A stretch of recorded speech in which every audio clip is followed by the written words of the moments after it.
নাই। ভাইয়েরা আমার, যুব সমাজের ভবিষ্যৎ নিয়ে আমরা এখনো চিন্তা করতে পারি নাই। গরিবের ভাগ্য উন্নয়ন নিয়ে আমাদের কোন নেতা এখনো পর্যন্ত আপনাদেরকে কোনো স্বপ্ন দেখাতে পারে নাই। ভাইয়েরা আমার, না হওয়ার কারণ আপনারা সবাই জানেন। যারা নেতৃত্ব দিয়েছে তারা ছিল কোনো পরিশ্রমী নয়, আত্মত্যাগী নয়, সৎ নয়, আল্লাহ ভীরু নয়। এই তরুণ নেতৃত্ব ছিল না আমাদের এই অঞ্চলে। এই কারণে আমরা এইসব মানুষের ভাগ্যের আমরা এখনো উন্নয়ন সাধন করতে পারি নাই। আমাদের মৌলিক চাওয়াগুলো আমরা এখনো পূরণ করতে পারি নাই। ভাইরা আমার, আমি যদি নির্বাচিত হতে চাই, নির্বাচিত হই আপনাদের দোয়ায়, আপনাদের ভালোবাসায়।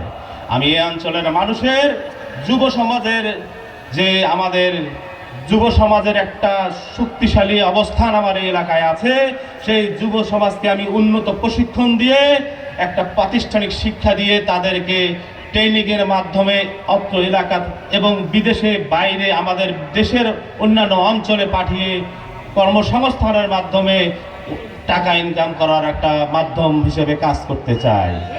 ভাইয়েরা আমার, আইটি ট্রেনিং দিতে চাই, আউটসোর্সিং প্রশিক্ষণের মাধ্যমে তাদেরকে স্বাবলম্বী করে তুলতে চাই। ভাইয়েরা আমার, স্থানীয়ভাবে আপনারা জানেন আমাদের অঞ্চলে কোনো শিল্প কারখানা নাই। আমরা কুটির শিল্পের মাধ্যমে এখানে কর্মসংস্থানের করে আমাদের এলাকার কর্মসংস্থানের ব্যবস্থা করতে চাই। ভাইয়েরা আমার, আপনারা জানেন কৃষি পণ্যের আমাদের অঞ্চলের প্রধান কাজ হচ্ছে কৃষি। এই কৃষি ক্ষেত্রে আমরা এমন একটা অবস্থান তৈরি করতে চাই, আমার মা বোনদের থেকে শুরু করে সাধারণ যারা মানুষ আছেন, এই কৃষি ক্ষেত্র দিয়ে আমরা কৃষি পণ্যকে আমার এলাকার একটা মডেল হিসেবে সারা বাংলাদেশে আমরা দেখাতে চাই। ভাইয়েরা আমার, টেকসই যুব উন্নয়নের উদ্যোগ নিতে চাই। প্রবাসী কল্যাণ সংস্থার মাধ্যমে আমরা প্রবাসী ভাই যারা বিদেশে যেতে চায় তাদেরকে সহজ পন্থার মাধ্যমে, তাদেরকে সহায়তার মাধ্যমে, অর্থের বিভিন্ন সংস্থা থেকে অভাব দূর করে দিয়ে তাদেরকে বিদেশে পাঠিয়ে বিদেশ থেকে রেমিটেন্স এনে আমার দেশের এবং আমার এলাকার উন্নয়ন করতে চাই।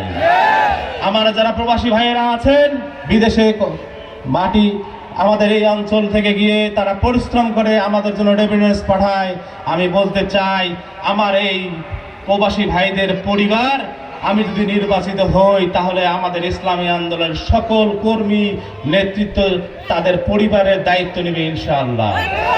যেন এই বাংলার মাটিতে, এই নাগেশ্বরী, কুড়িগ্রাম, ভঙ্গাবাড়িতে আমাদের এই প্রবাসী ভাইদের কোনো ক্ষতি যেন করতে কেউ না পারে।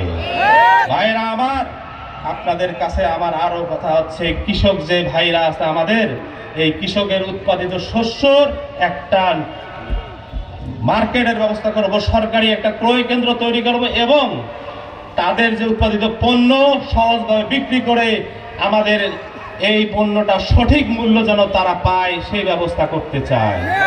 ভাইরা আমার, এই কৃষকদের সার বীজের ব্যবস্থা, সেচের ব্যবস্থা করতে চাই।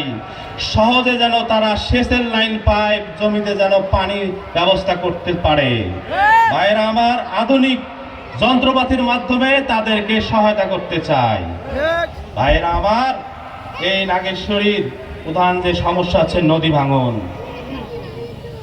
নাগেশ্বরী, ভঙ্গামাড়ি আপনারা জানেন পিলাই থেকে নুন খাওয়া, এই অঞ্চলের প্রতিটা ইউনিয়ন দিয়ে প্রবাহিত আমাদের এই নদী, এই নদীর দুই পাড়ের